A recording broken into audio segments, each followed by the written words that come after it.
राह में मुश्किलें होगी हज़ार, तुम तो कदम बढ़ाओ तो सही, हो जाएगा हर सपना साकार। तुम चलो तो सही, तुम चलो तो सही।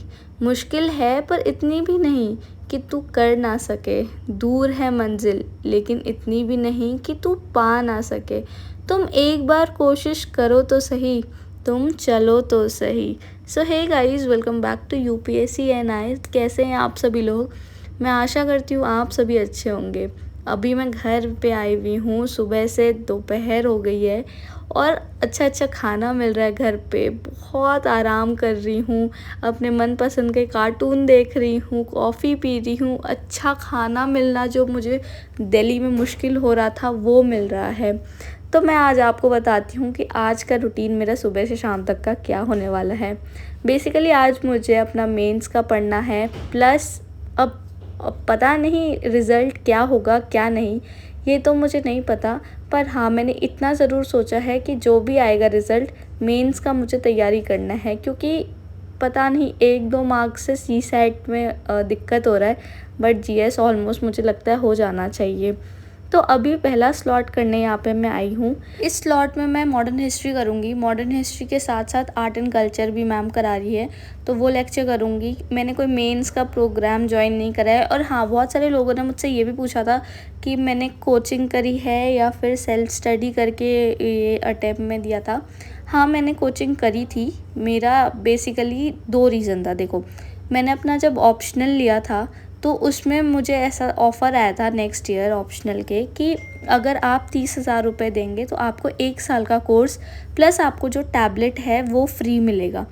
तो मैंने 30,000 रुपये पे करके एक टैबलेट और 1 साल का कोर्स ले लिया था। अगर मुझे यही सेम कोर्स 2 लाख रुपए का मिलता या 1.5 लाख रुपए इतना मिलता तो मैं ऑब्वियसली नहीं लेती। बिकॉज़ एक रीज़न तो है कि कोचिंग बिल्कुल भी ज़रूरी नहीं है, ठीक है। अगर मैं सच बताऊँ तो यहाँ मैं अगर 30,000 रुपये पे कराया मैंने कोचिंग का, तो उसमें से मैं मुश्किल से 3 या 4 सब्जेक्ट मैंने करा होगा। उसके बाद मैंने कुछ भी नहीं करा है क्लास से, और वो भी 3-4 सब्जेक्ट भी उसी टॉपिक का करा है मैंने, जो बहुत ज़्यादा इम्पॉर्टेंट था। लाइक ज्योग्राफी मैंने बिल्कुल भी नहीं करा है यहाँ सुब्ररंजन से।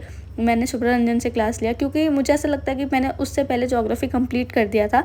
एंड ज्योग्राफी मैंने खुद से ज़्यादा अच्छे से किया था जितना वो मैम पढ़ा रही थी या सर पढ़ा रहे थे। वो मुझे लगा कि टाइम वेस्ट है। जितने में मैं 2.5 घंटा एक टॉपिक को समझूंगी, उतने में मैं 2.5 घंटे में पूरा अच्छे से 1-2 चैप्टर फिनिश कर सकती हूँ। इसीलिए मैंने ज्योग्राफी नहीं पढ़ा। ऐसे करके मैंने बहुत सारे सब्जेक्ट्स नहीं पढ़े। तो हाँ, आपको अगर लगता है कि आपको बहुत ज़्यादा गाइडेंस की ज़रूरत है तो ही आप लोग, वरना मेरा तो पर्सनली मैं ये सजेस्ट करूँगी आप लोगों को कि आप लोगों को कोचिंग की ज़रूरत नहीं है। हर चीज़ यूट्यूब में, टेलीग्राम में फ्रीली अवेलेबल है। आप वहाँ से जाके ज्वाइन कर सकते हैं। एंड अभी मैं बताती हूँ कि क्या चल रहा है। फर्स्ट स्लॉट कंप्लीट हो गया था, फिर मम्मी खाना लेके आ गई थी। वहाँ पीजी में जब मैं रहती थी तो मुझे ऐसे उठना पड़ता था, यार खाना बनाना है या नीचे जाके खाना खाना है, बट यहाँ पे रूम पे आ रहा है तो काफ़ी अच्छा लगा।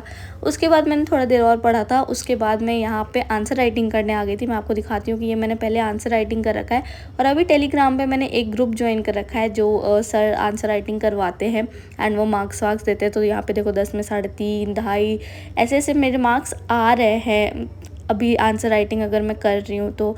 और अभी मैं एक ज्योग्राफी का आंसर राइटिंग करने वाली हूँ। वैसे मैंने हफ्ते में ऐसे बांट रखा है कि अभी ज्योग्राफी, अभी हिस्ट्री, ऐसे आंसर राइटिंग करूँगी। तो यहाँ पे मैं ज्योग्राफी का ये इस क्वेश्चन का कि हिमालय फॉर्मेशन वाला क्वेश्चन का कर रही हूँ। तो अभी इस स्लॉट में मैं आंसर राइटिंग कर रही हूँ। तो जब तक मैं आंसर लिखती हूँ तब तक मैं आप लोगों को बताती हूँ ऐसे के बारे में कि मैं अब ऐसे कहाँ से प्रैक्टिस कर रही हूँ। तो ये है दिशा पब्लिकेशन का 11 ईयर्स का UPSC civil services IAS mains year wise solved paper, जिसमें से मैंने ऐसे का ले रखा है। ये 4 बुक का सेट है and thoroughly updated 5th addition है। इसमें पीवाईक्यू 2013 से लेकर 2023 तक का दे रखा है, जिसमें past 10 years solve papers of all 6 compulsory paper भी है। ये बुक स्ट्रिक्टली वर्ड लिमिट में दिया हुआ हर एक सॉल्यूशन का, जो कि यूपीएससी का रिक्वायरमेंट है। इसका बुक 1 जो है वो क्वालिफाइंग पेपर 1 इंग्लिश का है, जिसमें कंप्रहेंशन, ऐसे, प्रिसाइज एंड ग्रामर एक्सरसाइजेज है। बुक 2 ऐसे का है, जिसमें 84 ऐसे लिखा हुआ है स्ट्रिक्टली वर्ड लिमिट पे। बुक 3 पेपर 2 to पेपर 5 को कवर करता है, जिसमें 60 क्वेश्चन जीएस पेपर 1 to 3 के हैं। 132 क्वेश्चन जीएस पेपर 4 के हैं। टोटल 792 क्वेश्चन पूरे हैं। बुक 4 में 5 मॉक टेस्ट दिया हुआ है जिसमें पेपर 1 to 4 को कवर करता है। ये बुक पूरे ही रिसर्च के साथ लिखा गया है एंड बिल्कुल फ्लॉलेस लैंग्वेज में। ऑल स्टेट पीसीएस स्टूडेंट्स के लिए ये बुक बहुत ही यूज़फुल है एंड हिंदी एंड इंग्लिश दोनों में अवेलेबल है। लिंक मैंने डिस्क्रिप्शन में डाल रखा है, वहाँ से जाके आप बुक को परचेज़ कर सकते हैं। तो आंसर राइटिंग करने के बाद मैं बाहर गई थी, थोड़ा वॉक करके आई शाम को एंड उसके बाद वापस आ गई एंड ये न्यूज़पेपर भी लेके आई, इंडियन एक्सप्रेस। यहाँ पे मिलना बहुत मुश्किल है, मैं अपने पापा से मंगा लेती हूँ, मेरा लाइब्रेरी है तो वहाँ पे आता ही है। तो मैं ये इंडियन एक्सप्रेस लेके आई हूँ। बेसिकली अब मैंने न्यूज़पेपर इसलिए स्टार्ट कर दिया है क्योंकि अब कोई रिसेंट न्यूज़ आए तो मैं उसे आंसर में कोट कर सकूँ, ऐसे में कोट कर सकूँ, एथिक्स के आंसर में लिख सकूँ, कुछ एग्जाम्पल्स आते हैं।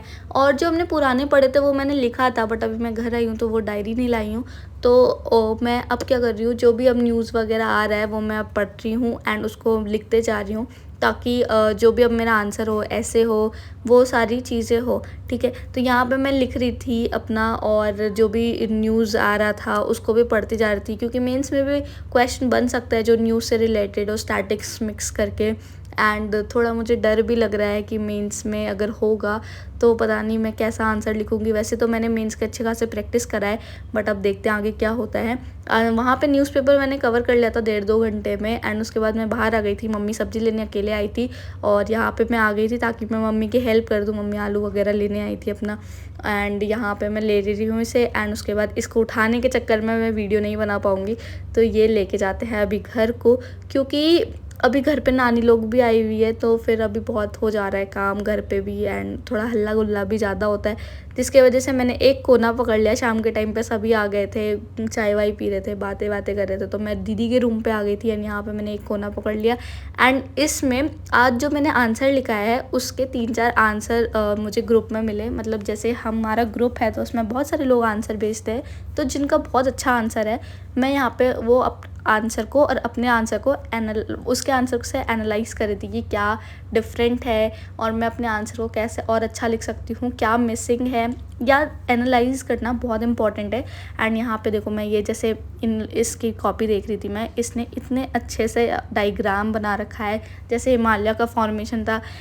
इन्होंने एक्सप्लेन करा था कि ड्राइंग के थ्रू कि हिमालय कैसे बना, फॉर्म हुआ है एंड कौन कौन से हिमालयाज़ है। तो ऐसे करके इन्होंने काफ़ी अच्छे से एक्सप्लेन करा। तो मुझे ये आंसर की जो भी जिनकी भी आंसर थी मुझे पता तो है नहीं ऐसे, तो ये बहुत अच्छा लगा। तो मैं उस चीज़ को एनालाइज़ कर रही थी और मैंने यहाँ पे आपके लिए बनाया भी था वीडियो कि आप लोग भी अगर आंसर लिखते हो तो मेक श्योर आप ऐसे पैराग्राफ में लिखो। एंड यहाँ पे क्या कहते हैं, इतने अच्छे से डायग्राम उन्होंने एक्सप्लेन करा था कि कैसे फॉर्म हुआ हमारा हिमालय, कहाँ कहाँ हिमालय बना हुआ है, कैसा हिमालय है, फोल्ड है और कितने सारे हैं। तो अभी रात भी हो गया था, दीदी भी यहाँ सोने आ गई थी। और हाँ, लास्ट वीडियो में आपने रेड कमेंट करके सबको बहुत कंफ्यूज कर दिया था। इस वीडियो में आप ब्लू कमेंट करना। मिलते हैं नेक्स्ट वीडियो में, बाय बाय।